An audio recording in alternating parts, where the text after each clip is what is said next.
YouTube, Awesome Rider here today with some huge and surprising news. Cool Blue and the Power Rangers are back at Disney. Of all the plot twists, we've been in this hilarious time loop where we're kind of mimicking the way the franchise was with RPM, where the main show is basically dead and we're getting an mmpr reversioning toy line and show. But now we have some official momentum on the new main show, which is a good thing, at least in the fact that people can stop focusing on thinking that the mmpr 2010 toy line was the main thing. I just call it the 2010 toy line, but you know what I mean. Well, let's just go ahead and get started just talking about what it is, and then I'll discuss my thoughts on it. It's going to be a bumpy ride. So, Percy Jackson and the Olympian showrunners Jonathan E. Stamberg and Dan Schatz are in talks to write and showrun and produce and do all the other things and cater it. That's not even in the article. A live-action Power Rangers series for Disney Plus with 20th Century TV. And this is coming from the Wrap. I'll link the article, because the rest of the article just says like Hasbro is going to produce it and they're going to reinvent it for a whole new generation of fans, which I think is going to be the point of any possible reboots. And then the rest just kind of goes over the history. It was like Power Rangers was made by Sentai and they ran for years and then they failed at their attempts at a reboot before, yada yada yada, all that kind of stuff. It is worth noting that Hasbro is producing this. Obviously Disney's going to be streaming it, and they probably will be able to have some say in notes. Like I know with Doctor Who they had a couple notes. The only one that I can recall is like they wanted a scene in the church on Ruby Road where the Doctor like introduced himself, where you got a little more of a taste of him, which I didn't think was necessarily a bad thing. But they will have some say, but it's not going to be all on Disney. It's not like it's not their 100% show like it is with Star Wars or Marvel and stuff like that. And if this does get canceled, it's not like Disney can cancel it for all time. Hasbro can still go elsewhere. It kind of reminds me of the arguments with Netflix where people are like, Netflix is going to ruin it, Netflix can cancel it. I'm like, they're just distributing it, they're not in charge of it. Like, it's going to be an original, but it's different. The same thing with Doctor Who. Like, if Doctor Who winds up not getting a season 3, they can still go elsewhere or just do stuff on the BBC. But inevitably, there's going to be a lot of controversy when it comes to this move, because it's the popular opinion by most fandoms to hate on Disney, and I'm not going to be like out here campaigning for them, but I'm probably not going to be popular in this video. Like, I'm never popular in any of the Power Rangers news videos, because I just don't gel well with the groupthink of not only this fandom, but most fandoms. I just fundamentally disagree with the way fans think, act, and carry themselves in almost every way nowadays. Everything you do, I would do it the opposite way. Let's talk about the good thing. Is there stuff actually happening? This is a bit of a plot twist, obviously, like I said, because of all the stuff we've been getting about the mmpr revival stuff, the Recharged or whatever, Reignited. And then also, of course, the original rumor was Paramount. Maybe they just shopped around and it changed, and Paramount brought up its own baggage. And the thing is I don't think there's a perfect service. I think no matter what, obviously no matter what, fans are going to complain, and they're going to take their victim complex and act like it's going to be ruined already. But I think each has their pros and cons. In a way, it's going to sound weird to say, but I think this is the most middle-of-the-road choice, not because it's like a mid-tier streamer. Disney Plus obviously is one of the more notable ones because it's Disney, but they've also, had some decrease because most of their shows are just Marvel and Star Wars, and they keep increasing their prices. But obviously it's not like, Peacock or, I don't know, Fubo or whatever, like streaming service. Like, it's just a random streaming service. Although Tubi is a great streaming service. But anyway, you know what I mean. I just say middle of the road because it's kind of a could go either way type of thing. Because obviously Disney's a big name, you can put some weight behind it. I don't know much about these guys in terms of talent. I know they obviously do Percy Jackson, because they mentioned that in the article, but I looked them up, and most of the stuff like the Jonathan guy did was like older TV, like Jericho and stuff. I'm not older, but I mean like for adult people.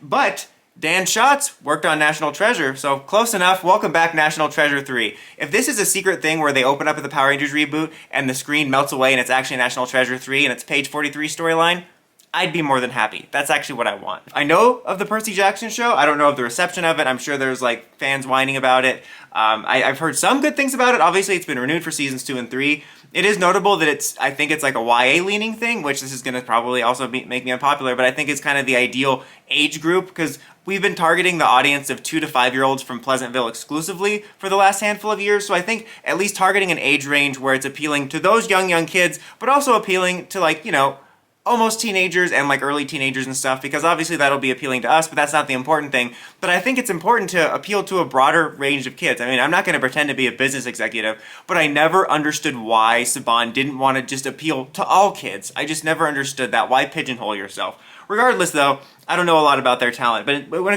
coming back to Disney, I think obviously they have the brand recognition and they probably have more subscribers than some of the other services, but obviously, like I said, you have a little bit of a drop-off. You obviously have the public perception, and then there's the way they handle their other shows.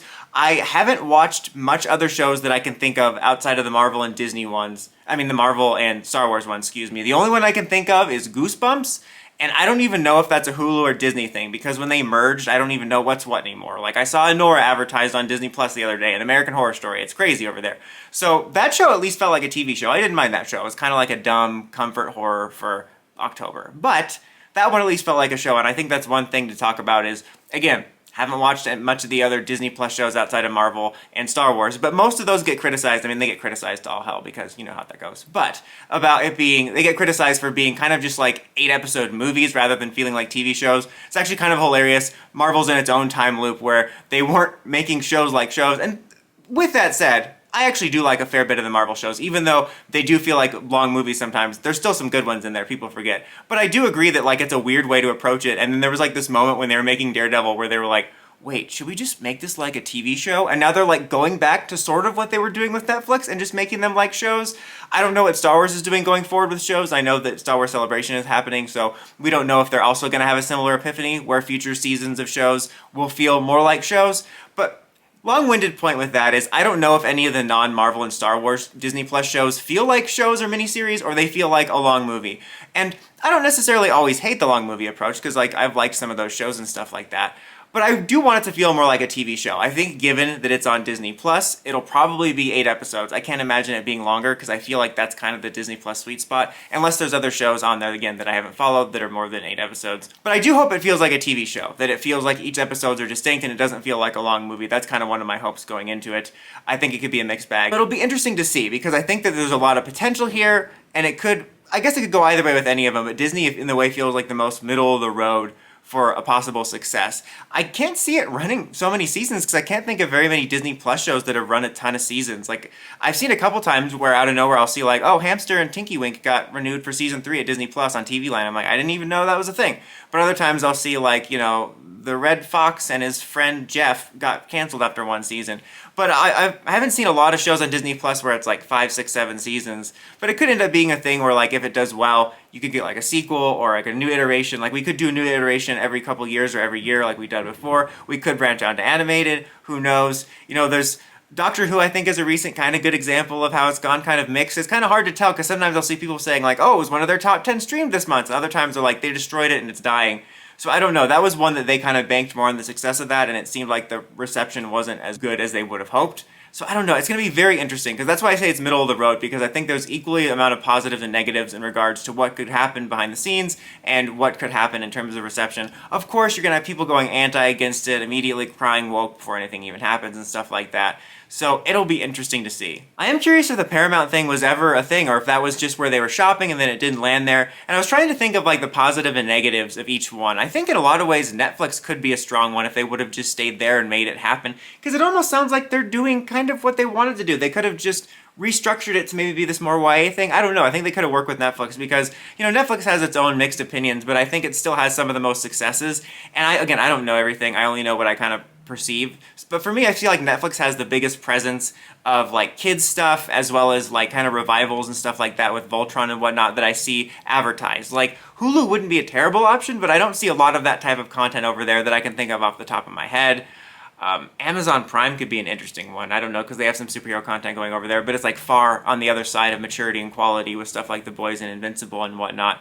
I think Paramount would have been interesting. I think if there was a focused effort to sort of make it happen like they do with Turtles and Transformers stuff, that could have been interesting. Not to mention, we talked about when it might have been Paramount that they maybe would have leaned towards folding that into whatever they're doing with Transformers and G.I. Joe. So I don't think Paramount would have had the most blockbuster potential, but I think there was some potential there despite it being one of the lesser known ones.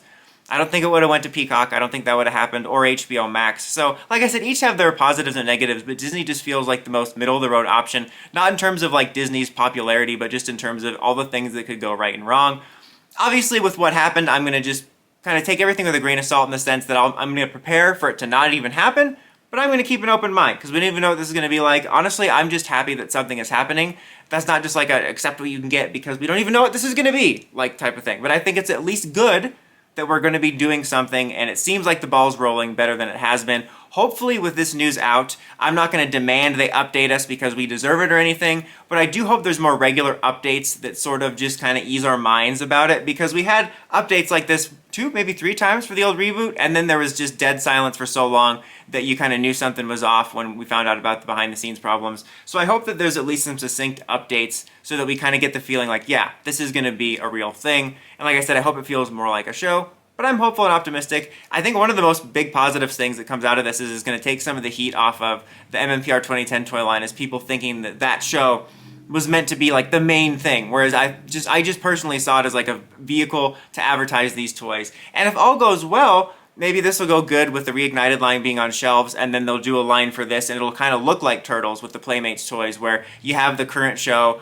/ movie with Rise, and then you have the retro toys on the side. But we'll have to see. I remain cautiously optimistic. Let me know what you think in the comments as always. I'll be honest, I might wait a while to read it because those comment sections get heated. But anyways, guys, until next time, don't forget to like, comment, subscribe, and climb the steps and ring that bell to get notifications for more videos like this and more. Dawson Ryder, signing out.